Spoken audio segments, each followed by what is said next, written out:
lot of people think that reading comes in first grade, but with the Spalding Method, the ability to read really comes in kindergarten, and usually pretty early in kindergarten.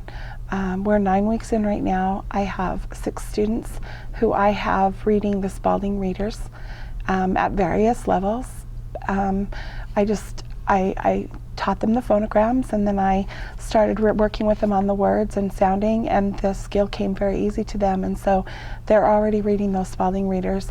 Last year, by the end of the year, every single student, 31 students in my classroom, were reading, and were reading difficult books. Many had completed all of the kindergarten Spalding readers that are based off the phonograms, and not easy reading, but developmentally appropriate.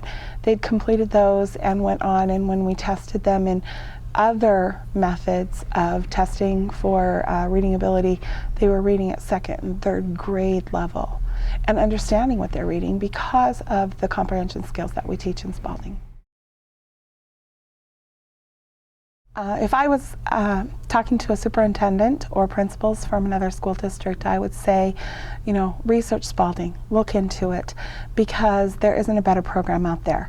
There's not a better program for helping students. There's not a better program when you compare it economically. Spalding doesn't sell you the cutesy stuff, the puppets, the bells, the whistles, the fun little things. Spalding sells you a program that works, that you can work with your special needs students. My speech students have done well with it. My highest students have done well with it and soared. So it's really a program that is worth your time and effort to look into, because it enables your teachers to give your students skills that they've never had before. And I think one of the greatest things about Spalding is that as Spalding is teaching you the program, it is teaching you reading methodology, it is teaching you quality reading practices, using research. It's not just a sales pitch. You don't sit in class and just hear, you know, how their program is better than any others, and step by step how to just follow their little things. You're learning research-based methodology that can really carry over into other subjects. I use my reading methodology from Spalding in science and in social studies, especially all the comprehension skills we teach. I use it in math when I'm teaching my problem solving. We go right back to the mental actions that my students learn in the Spalding program to evaluate the questions so that they can solve the problems in math. Parents are sometimes skeptical, especially when you talk about things at curriculum night. I love at curriculum night in a school where parents don't really know a lot. Because I teach kindergarten, my parents come in not really understanding a lot about Spalding, and I say, by the end of this year, your child's going to be writing you 3 or 4 sentences about a topic. Your child's going to be reading you books. Your child's going to be able to tell you what kind of reading this is.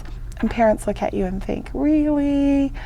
But then the first time their child does something amazing, they start to go, And, you know, as the things that I've told them at curriculum night come true, my parents just come to me and say, thank you so much. Thank you, thank you.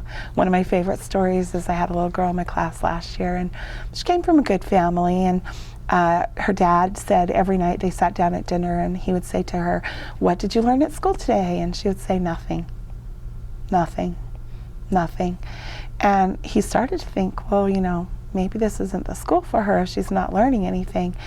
And then they were having a conversation one night, and he said something, and she said, that word is a verb. And he said, what? And she said, it's a verb, Dad. It shows action. And she went on to tell him that verbs show action, nouns are people, places, things, and concepts, adjectives tell more about a noun, and adverbs tell more about a verb. And he said he just sat there with his mouth open, because this is halfway through kindergarten. She's telling him all this, and he said for the next month or so, every night at dinner, she wanted him to randomly tell her words so that she could tell him what part of speech they were and then use them in a sentence. And to me, that's when parents go, wow, this really works. Spalding's been around a long time. To me, that means that it's tried and true. But first of all, Mrs. Spalding was really ahead of her time. I wish I was as forward-thinking as she was. She just seemed to understand students, and she seemed to understand issues that hadn't even been identified as issues at that point in time. And so it still works for those students. And along with that, Spalding has done current research that supports everything they do. And it's not just sit in your desk. It's not just put your hands in your lap and face forward. It's an interactive program. Students are listening, and they're speaking, and they're thinking, and they're sharing, and they're applying the knowledge that they learn. A few years ago, Spalding contracted with ASU to do an actual study, because although Spalding has been around for a long time and done a lot of studies, none of them were true studies. They were kind of just, we're looking at the research. And so I was excited when Spalding decided to do this research, because I got to be involved with it. I was teaching kindergarten and thought I would get to be one of the teachers that was doing it with the kindergarten, and then at the last moment switched and went up to second grade. So it took me a few years to be personally involved and having them come to watch me teach and be my students. But because my school was involved, I got to work with the teachers at each grade level. And I love that I was involved in that, because one of the things that it did was develop great habits for me. Spalding has teacher's guides at every grade level, and when you first look at them, they can be pretty overwhelming, because the objectives are not simple. In kindergarten, I've taught my students nouns, verbs, and adjectives in 9 weeks. And they know how to sort those words and categorize them and tell me what they are and why, as well as using those words in sentences. And the ASU study forced me to be really good at that, because we had to check off for fidelity. And so I know that it's really important that I teach every objective in my Spalding teacher's guide if I really want my students to have that whole language arts program that Spalding can promise us. But I've seen great things at these schools. I've looked at the results of that study, and that study showed that students, didn't matter if they came from low-income schools or high-income schools, if they came from regular public schools or choice schools like the Chandler Traditional Academies are, Spalding works for them. And it made significant differences in their abilities to sound, read, spell, and write.